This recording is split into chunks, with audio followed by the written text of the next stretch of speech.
Welcome to Praise Hands, home of the Praise Hands, where we are all about creative, cross-cultural Christianity. I'm your host, Robbie Valderrama.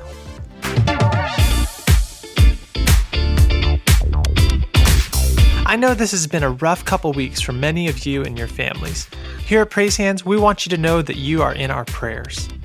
In America and across the globe, it's safe to say that COVID-19 has altered the horizons of possibility and will continue to do so for months and years after the virus itself is gone. In the church world, many of our local congregations have moved online and are doing their best to keep up with this rapidly changing world. But what most people may not realize is that the funding mechanisms for our local churches may look drastically different moving forward. Enter Mark DeYmaz and Luke Dooley. Mark and Luke are the founders of the Church Economics Accelerator, which helps ministry leaders leverage church assets to bless their communities and generate sustainable income. They've been preparing for a scenario like this for years, and you'll want to share this episode with every church leader you know. For more info on the Church Economics Accelerator, visit churcheconomics.org or email luke@oceanprograms.com. If you use promo code Robbie, that's ROBBY, or email Luke and let him know I sent you, they will give you 10% off the program for a limited time only. Well, I'm sure you're excited to hear what these guys have to say, so let's jump on in.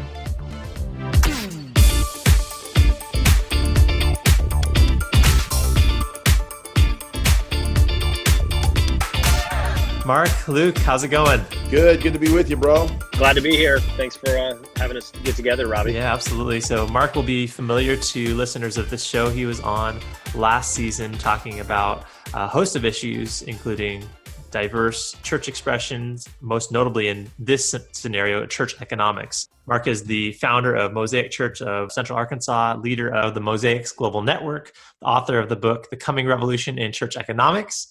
And Luke is in the Cincinnati area. You are with Ocean Programs. You're the president. You've also worked with Q in the past, really a leader in the space of entrepreneurial, Christian tech, and that whole world.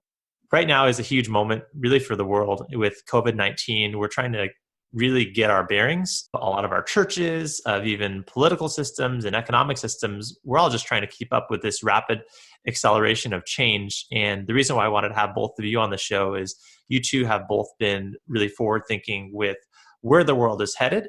Because of that reason, I think you're both positioned really well to speak to this current moment and to give some insight, not, alarmist or anything like that, but realistic, but also practical tools, how people can navigate through this as church leaders and as leaders in society in general. So welcome to you both. Great again to be with you. Thanks, Robbie. Thanks for setting up the conversation. So first of all, before we talk through this current moment, I want to hear the story of the collaboration between you two. How did you guys meet, and what does that collaboration look like? Yeah, Luke, tell the story. It's like we're married, man. I know. Yeah, tell the story, bro. Yeah, so the short version is, like you mentioned, Robbie, I used to do some work with Q, and Mark led we did an effort called Q Commons, which was local gatherings of cultural leaders in cities around the world, and Mark led that in Little Rock.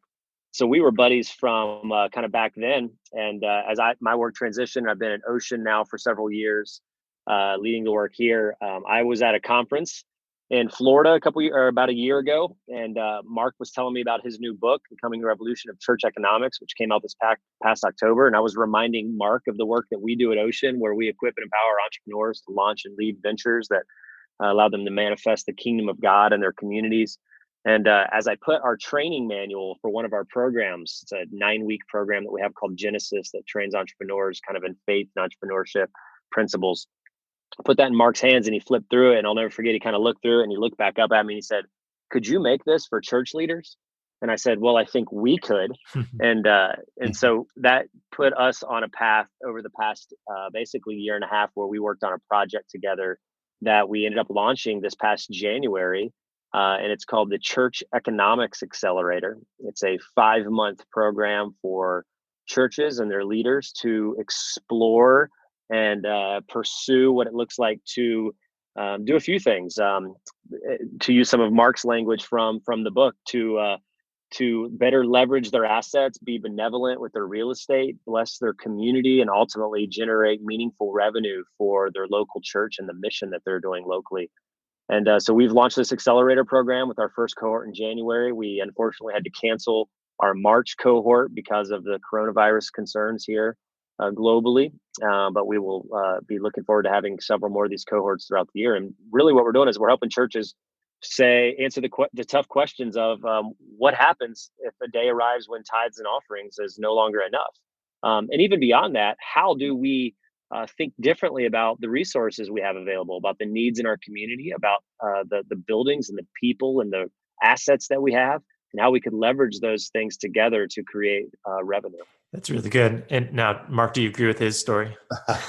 Yeah, no, Everybody's got a different version. literally have nothing to add, only that this program and what Ocean does is outstanding with high-tech business leaders, entrepreneurs in their high-tech Accelerator program. And I can tell you from the first cohort that we did in January, that we launched in January, which is still going on virtually at the moment, marketplace leaders in the room said, you know what this is like? This is like a mini MBA for pastors. And most pastors, we didn't have 1 hour in one class in one semester in an entire degree on economics, on financing, on any of that. And so the marketplace leaders that were part of our cohort really validated the work of Ocean and Mosaics and putting this together of those sound business principles that pastors typically have to learn on the job, or maybe they have, but most have never studied or thought about this.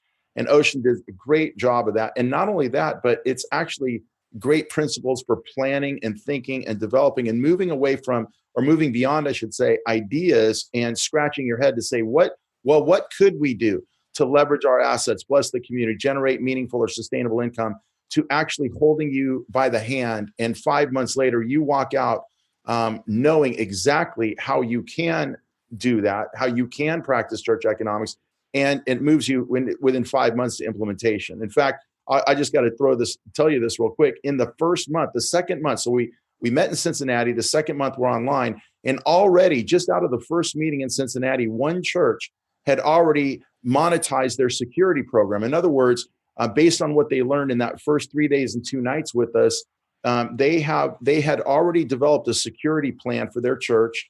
They're a larger church, and churches were calling them asking, well, how do you do this? And can you help us with that? Well, essentially they monetized that in an affordable way for other churches, whereby they took something they're already doing and monetized it to generate sustainable income, and at the same time do it in a benevolent way to help churches. So I just can't say enough about Luke and Scott and the folks at Oceans, Rodney, the great work that they've done, and both of us, in terms of establishing this program. It's very robust. And of course, now with these changes, we're working towards an online deliverable system for that.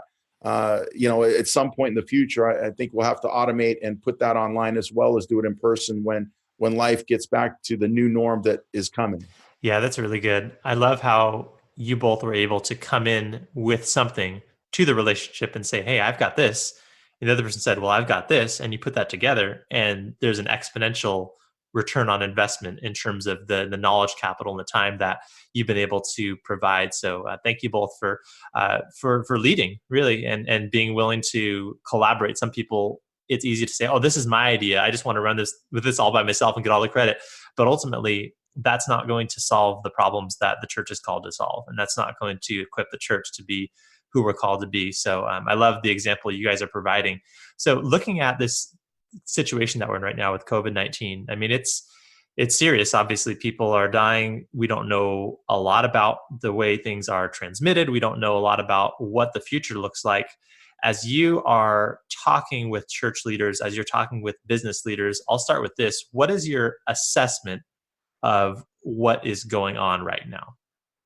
Yeah, well, let me jump in on that first. I've done a couple of sessions online with pastors just in the last 24 hours. And what I'm seeing, and for my own take on social media, as well as talking to pastors, it was about, the time we're doing this podcast now, about 9 or 10 days or so ago, where the dominoes began to fall and things began to close. And the instant scramble was, how do we do our services online? Or we're going to live stream, or what happened? So there was a 2 or 3, 4 day adjustment just to get everybody online, make sure we're online, delivering like that. Of course, many churches are already doing that, others weren't. So there was a scramble related to Sunday morning, right? What are we going to do?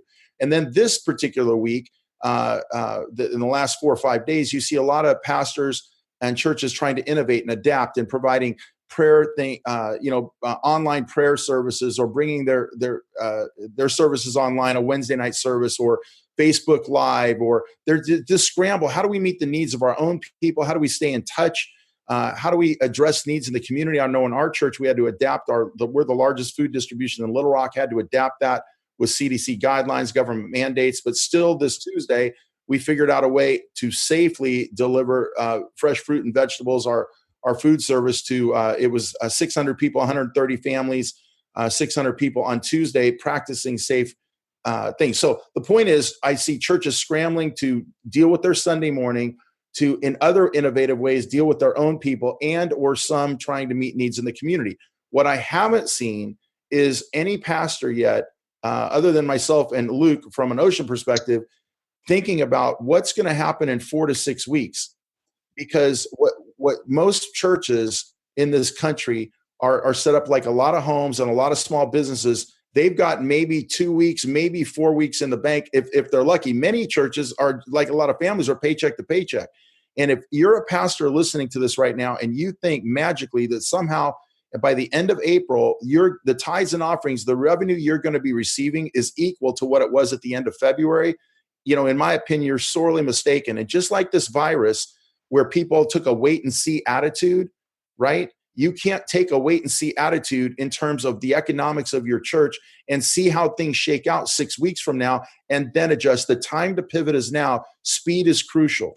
So let me dig into that a little bit. When we look at this field of economics, can we help people, like when you arrive at a conclusion like that, or a perspective like that, like we need to act now, what are the economic factors that we see happening from business owners to employees? Why do we see that trend as materializing to produce something that's very scary for the economics of local churches? Well, I'll just jump in on the personal side of that. Robbie, I mean, over the last week, I've talked to several entrepreneurs. Between myself and my staff, we've talked to dozens, and this is a scary moment if you're a business owner. It's a scary moment if you're in certain industries. The number of people who are going to be laid off, who are already laid off, the number of businesses that will close. I've talked to entrepreneurs that run really healthy, well-ran, successful businesses that work with major clients. And they've reached out to me and said, I don't think we're going to make it to the other side of this. I've talked to leaders who have said, this is the toughest leadership season of my entire life. And these are profoundly good leaders. There's a general sense of angst and uncertainty, obviously, around all of this. So if you think about the trickle-down effect of that in the local church and what that's going to mean, you're going to have business leaders and entrepreneurs that are going to have to close doors and shutter offices, and they're not going to need as much space because they're going to have less staff. And if they can make it, the people that they employ, and if they're in your churches, maybe they aren't there anymore. And I just think it's a pretty obvious trickle-down effect there. And so I think what the message that I've been giving and the message that we've been delivering at Ocean to our staff, to our team and our community is I firmly believe that the opportunity of this moment far outweighs what will inevitably be great loss of this moment. There will be immense amount of loss, but I think there's a larger and a more immense amount of opportunity that is present. It requires us to have a different mindset. It requires us to have an attitude shift, perspective shift, and obviously to operate kind of at a different gear. And I think that's what Mark's referring to when he says the time to act is now. We have to kind of engage. We have to kind of shift the car into the next gear and not just kind of keep going at the rate we are. But we need to begin to rapidly iterate and ask questions that are different. Ask questions like, what should this space be used for? How might we generate revenue? How might we care for the community? Where are people going to work after this? What can people afford in terms of meals or office space, and et cetera? I just think there's an immense amount of opportunity here. Yeah, something that I've noticed in talking to different church leaders is almost like a clear shift between churches who have already been socially engaged with their communities and ones that haven't. And the churches that have already had a mentality of, oh, it's our responsibility to care for our community in non-spiritual ways, it's been a little easier for them to make small pivots and say, okay, yeah, this is just kind of what we do. For churches that have been a little more isolated from the surrounding neighborhoods, it's kind of like, it's a little bit of an identity crisis where we are used to helping people in a certain way and we can no longer do that. And so I think for a lot of churches, it's touching on something that you've talked about, Mark, and that is, what is the local church for? What is the purpose of the local church, and who is it for? And this is in real time forcing some tough questions that I think we need to wrestle with. And like you said, the opportunity this moment is huge, because this could be long-term one of the healthiest things for the local church to reevaluate our mission, to reevaluate why we're doing what we're doing, who we're here for, and what God has called us to do in this season. So, Mark, you guys at Mosaic have done something really interesting with your sanctuary. Can you talk a little bit about that? Over the weekend, where people are scrambling to figure out what they're doing on Sunday morning, I was working with a company here locally, and that is the largest company that provides lighting, sound, staging, et cetera, to the biggest events in Central Arkansas and even beyond. They're a professional audio, video, technical staging production company. And basically over the weekend, we worked out a deal and figured out that on Monday or Sunday, literally after our live stream service, they came in, completely gutted our sanctuary, set it up as a full service recording and production studio with their own production expertise, et cetera, put out a press release that even the mayor saw and forwarded on his Twitter feed and on Facebook. But basically, we started lining up clients on Monday because in the corporate sector, in the nonprofit sector, and even local churches, there's still a need to, we call it high touch, high tech, right? You're going to have to still be in touch with your customers, your clients, sales staff, et cetera.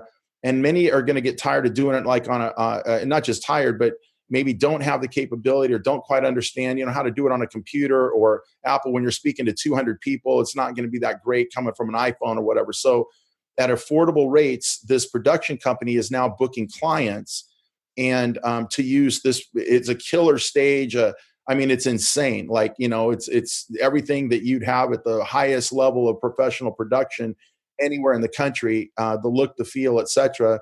Of course, their staff, it's helping that small business. They lost $250,000 in 2 days. We're forced with laying off half their staff. And I know the owner of the company. And so he reached out to me, we talked, we worked out a situation where that's going to help save their company, if you will, hopefully, if it all goes well, keep them from having to lay off people. And then on our side as a church, it generates revenue because we're not going to charge them rent per se, but we basically, as they negotiate contracts with their corporate clients, nonprofit, they'll build in something to donate back to the church. So in theory, I'm just pulling a number out of the air, but let's say our church loses, $15,000 a month in giving. Let's just say that happens, right? Well, maybe maybe we could make $15,000 a month on booking our sanctuary through this company, if you will, or even if we only made 7,000, right? It would reduce our loss of 15 down to 8, and that's more manageable. So this is right away. I was scrambling, thinking about how we could leverage and who would need what in the moment over the weekend. And again, my buddy reached out to me and we worked that out. So that's just one thing we're trying. And that's really the message is pastors got to get engaged at the moment now and start answering a few basic questions, which I'll be glad to share here in a little bit. But we've got to pivot in this moment and consider how can we leverage any assets we have to in an entrepreneurial way, like Luke's saying, seize this moment opportunity, do it in a benevolent way, but still in a way that's going to potentially generate some measure of income to make up for instant loss of tithes and offerings that I have already happened as of this past Sunday, and I think will only continue. We'll only continue to see that in the local church. Yeah, that's really good. Hey, I want to say something because I think the tone is so important to get right, and I know Mark's heart, and I know the tone is right. We've had to say this overtly as I say it, because you say something like, we want to take advantage of the moment, and some people may hear that and interpret it wrong, right? Yeah, good call, Luke. But there's that phrase of like, I forget, I don't even know who said this, but where it says, a tragedy is a terrible thing to waste. And that's what we mean. Like there's a moment here that's been created, and there's soil here that can be used for good. And that's how we should be taking advantage of it. Not predatory in any sense of that, but saying, okay, what are the shifts happening? What are the new landscapes and the new rules to play by? And how can we be on the front end of that curve to meet the most needs possible and to serve the mission of the local church as much as possible? One thing that I'm thinking about in the context of churches and church leaders is we don't know the long tail of this, right? We're all living in the midst of it now. I would say we're maybe 3 weeks kind of tops into really about a week into the really harsh nature of the reality of this COVID experience. So we don't know the long tail of this in terms of economic impact, but a lot of prognosticators would tell you it's not great. It's not looking great. I think Mark began to allude to that a little bit ago, saying, that if there's a belief that, hey, maybe by Easter things will be back to normal, I'm not sure that's true. And so if there's a long-term economic impact here nationally, the need for entrepreneurship, so I'll just talk a little bit from the Ocean perspective, the need for entrepreneurship is going to rise. Entrepreneurship actually goes down when the economic conditions are really good in a country, because when there's no unemployment, anyone can kind of go out and get a good job. There's not a lot of need to say, I need to think entrepreneurially. I need to create something for myself. I need to get scrappy and hustle and figure this out, how to provide for my family and keep my house and make things work. But as economic conditions worsen, that's when entrepreneurial activity rises.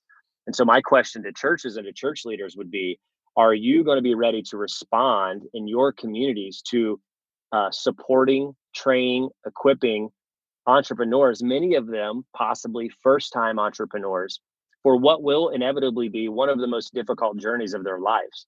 Incredibly rewarding entrepreneurial journeys, but also incredibly risky and difficult. And so that's our heart at Ocean, is to say, hey, churches, how can we help you get prepared to support and equip people in what may be a really interesting season of their life? Hey, Luke, let me jump in too and reiterate what you said at the very beginning. Of course, all that's excellent thoughts and advice. Absolutely, we don't want to be predatory, and the idea of taking advantage of the situation is not meant to say, do it for your own selfish gain. We talk about that in the book and in our Accelerator about benevolent ownership, for instance, the benevolent use of your resources. It's always about creating wins across the board, right? Wins for local business, wins for the local community, win for the local church. And so we address that in the book, and I appreciate Luke clarifying or making sure people heard my heart in the clarification of that. Here's the thing that is important to understand in this. If you, this is nothing new in this moment. We said this in the book. We say it in the Accelerator. I teach on this, in every venue I have prior to this current health crisis.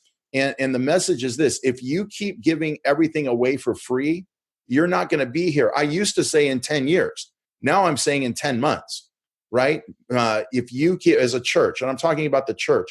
So the church has a benevolent heart, generous, compassionate. Of course we want to do that. But you have to think also long-term sustainability. And if everything is about giving away things for free, if you will, right? And not everything should be monetized. Of course, there's many things we're going to give away for free, if you will, and in compassion, mercy, and justice work. But we also have to think about, are there other ways that we can generate income to supplement stagnant and what is now sure to be declining tithes and offerings to keep ourselves sustainable? Because again, if you give it all away for free, you're not going to be here in 10 months, maybe 3 months, 2 months. So you've got to pivot now, not again in a way that takes advantage of the situation as if I'm here to build my own kingdom, but it's all about creating those wins across the board and keeping our ship afloat, if you will. And that's just not going to magically happen. God is never about, just sit around in your office or your home and pray and read your Bible and go check your mailbox, right? He always invites us and expects us to be engaged with him in advancing the kingdom. And so my heart in that, in terms of helping the church to think of itself corporately as an entrepreneur, is to bless the community for sure, but to also consider how you will be sustainable long-term to bless the community long-term and not just for a week. So, yeah, that's really good. Hey, real quick, let's just hypothesize a few scenarios then of what Mark just kind of talked about. I'm an entrepreneur. I'm a business owner. I have 12 staff. I have to lay off half. Now I have 6. I don't need as much office space, and I can't afford as much rent. If only there was a building in the city who had a bunch of extra space that could outfit an office space for me and lease it to me at below market rates so that I could keep my business afloat. And then I could put a little money back in the pocket of the folks who operated that building as well. It sounds like a great opportunity for a church. What Mark just said, the production studio example, if I have to launch a new business, all of a sudden I'm going to have all sorts of marketing needs. I don't know how to do any of this kind of work. I'm going to have production needs. Could we mobilize the staff of a local church and expensive cameras and great screens and lighting and all this to help folks meet those needs? I co-work at a facility that charges $350 a month for unlimited access. I don't really need unlimited access. I need like 7 a.m. to 8 p.m. access. Is there a church that for a fraction of that $300 a month for a membership could outfit a co-working space and allow me to show up and work? Or childcare rates are through the roof. And maybe on the other side of this, I can't afford the same childcare I've done before. Man, maybe the church could create some childcare and meet some childcare needs at below market rates for families who now have to figure out a new way to care for their children over the summer and over the season that they can't afford the same rates as maybe they used to before. That's just like I'm riffing off the top of my head, but there's so much opportunity. There's so much capacity here for a church to think creatively and say, how might we meet the needs of the coming season? And to Mark's point that he keeps making, how can it also be benevolent? Because all of those things were benevolent things that helped the community, that helped members of the church or members of the broader community, but also put some coin back in the pocket of the church. Yeah. And so, Robbie, we're hijacking your podcast here for a second. But so all those suggestions and those possibilities that Luke's saying, and every one of them is worth thinking about. How can you, if you're listening to this, how can you think like Luke is thinking? I think there's 4 basic questions that you could be thinking that will help you think the way Luke's thinking and the way we're suggesting, right? So here's the first one. In this moment, right now, as we said, speed is of the essence, time to pivot is now. First, if you're on staff in a church, whether you're the senior pastor, children's pastor, whatever position you are in the church, I think you have to ask yourself the question, how can I cut spending in my own household? There's 2 ways to make money, right? One is you cut spending and the other is you make money, right? You add revenue. So the first thing, if I can figure out a way, how could I cut spending in my house? That potentially reduces my need from the church. If I could reduce spending $300 a month in my own household, maybe I could say to my church, reduce my salary for $300 a month in this moment, because I've got that. That takes the burden off the church, keeps it afloat. The church can keep a record of that. And God willing, someday, if the ship is righted, return all or some portion of what I sacrificed in the moment from the church by thinking creatively in my own household. So how can I, as an individual, cut expenses? Secondly, as an individual, how might I be able to generate money outside the church? Again, thinking entrepreneurially, what type of gift, skill set, what is going to be needed, what is needed right now, even at a fraction of maybe what it was, anything would be good. I reached out to a company, for instance, the other day, and I suggested them hiring me for 9 months so that whatever they paid me, I could reduce my salary at the church. And the reason I reached out to this company to hire me, because it's a company that stays in business because churches stay in business. You see what I'm saying? So if churches go out of business, this company loses revenue and or goes out of business. And I think I can help, and Luke and I can help churches stay in business, if you will, by practicing these principles of church economics. So, wait and see what happens. But my point is, I was just thinking, okay, is there any way that I could generate money? And let's say that company paid me $1,000 a month. Again, I could go to my church and say, hey, I don't need $1,000. I take $1,000 off my salary, help the church in the season, et cetera, right? Thirdly, I think you should be thinking also about the ministry you run. Same thing. How can I reduce expenses on my ministry, right? That's going to be everything from copy. I don't have to make as many copies. People aren't in the building.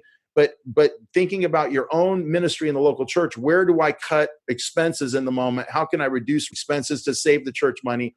And then fourthly, for you and the entire team of the church, I think it's an opportunity, like Luke suggested, to brainstorm and think entrepreneurially, to say collectively as a team, how can our church leverage any assets we have to bless the community right now, but at the same time generate some measure of income? And our church is talking like that and doing. In fact, we had a webinar with our staff yesterday, walking through all these 4 questions and engaging our staff, even in that 4th question collectively. what could we do? Again, right now we're leveraging our space for the production studio. Maybe there's other things we can do, right? But the point is getting the team engaged at a collective level to say, how can we collectively as a church leverage assets, bless the community, generate some measure of income to offset what is surely to be declining tithes and offerings over the coming weeks and months. So I think those 4 questions can help you get to where Luke is. Obviously, Luke, he's in this space, he's thinking about all the time, but you might say, well, where do I get those ideas from? Think about yourself individually in your own household, in your own ministry. Think about this for the church. Where can you generate income, cut expenses, and collectively, what could we do as a church? I think pastors and staff need to be asking those 4 questions. And I think by doing that, it could lead to some brainstorming and possibilities such as Luke suggested. You can hijack the podcast anytime you want.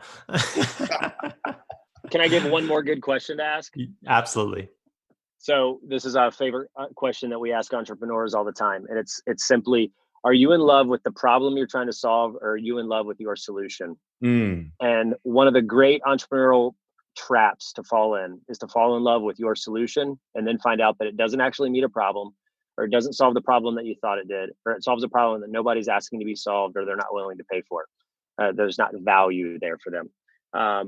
And I think this is a great opportunity for the church to ask questions like the ones that Mark just raised, and questions like, what is the real problem that we exist to solve?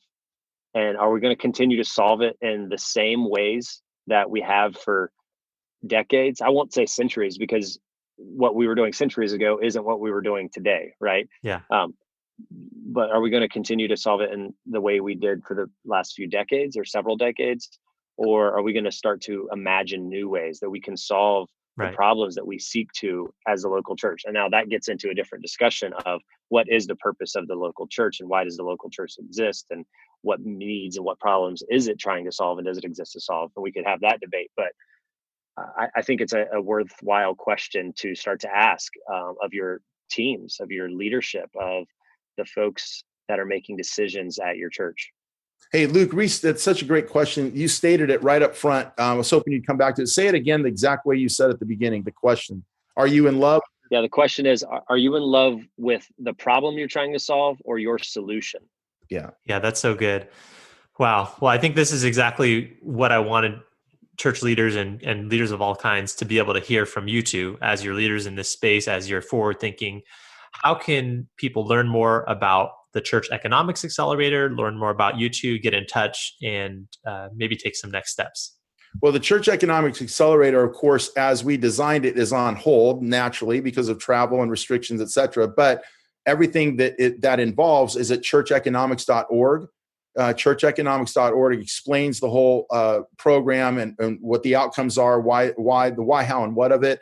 Of course, as I mentioned, Luke, myself, Scott, at Ocean, we're already having discussion about how can we automate, go online with that, take it in the future. So that's not rolled out yet, of course, but we are working to do that. But to learn about it, you can churcheconomics.org. And of course, for me personally, I'm at Mark, M-A-R-K, at mosaics.info, MOSAIX.info. Feel free to reach out to me. More than happy to talk to you in any way I can to help at this time. Hey, I'm the same boat. Happy to connect. If you reach out, would love to hear your story and see how we can serve you well, whether that's with the Church Economics Accelerator, or whether that's for you as a church leader beginning to ask questions of how do we equip and empower entrepreneurs locally? How do we create systems of support? Ocean's a 6-year-old nonprofit. We've been at this work and since the greater Cincinnati area for about 6 years. We have some work that happens in other regions as well. We do a bunch of different things for small business owners, boot camps, training programs. We run a high-tech accelerator. We run small business incubator programs. We do some co-working in Cincinnati. And then we run a national conference every fall called Ocean Conference. That's going to be in its 6th year this year, as long as we're all able to meet by October. And you can check us out at oceanprograms.com. I'm just Luke at oceanprograms.com. And if you're looking for a book on this stuff, the 2 books, again, I mean a shameless plug, but I've written about the need for disruptive innovation in a book called Disruption, Repurposing the Church to Redeem the Community. Of course, The Coming Revolution in Church Economics, Why Tithes and Offerings Are No Longer Enough, What You Can Do About It, out with Baker in last October 2019. Both those are on Amazon and available on Kindle as well. Well, thank you guys so much. Loved your insight. Appreciate what you both are doing. Definitely encourage listeners to check out your work. Really appreciate your time. Yeah, you bet. Thanks for having us, Robbie. Sure thing. Thanks, guys.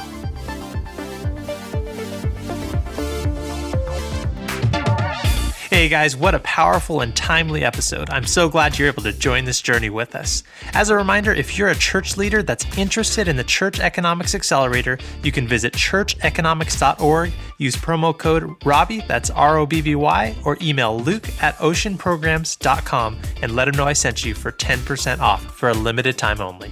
In light of COVID-19, I want to give you a few next steps. First, if you're stuck in your house and are tired of scrolling mindlessly through news feeds, visit praisehands.com/volunteer to join one of our growing volunteer teams. As you invest your spare hours into creative cross-cultural Christianity, not only will those hours go to something more productive than seeing cats play with yarn online, thanks Derek Miner for that one, you'll also connect with a community of like-minded individuals, which is so important in this time of potential isolation. And speaking of our volunteer team, several members who volunteer for Praise Hands have suffered significant losses of income during this time. For the next week, 100% of dollars donated will go directly towards honoring the work these volunteers are doing for Praise Hands and helping support them during this time. Make a donation to our tax-deductible 501c3 now at praisehands.com/donate. And if you're listening from the future and still want to give towards this cause, just make a note in the comments field when you give, and we'll make sure it goes to one of our team members who needs it most.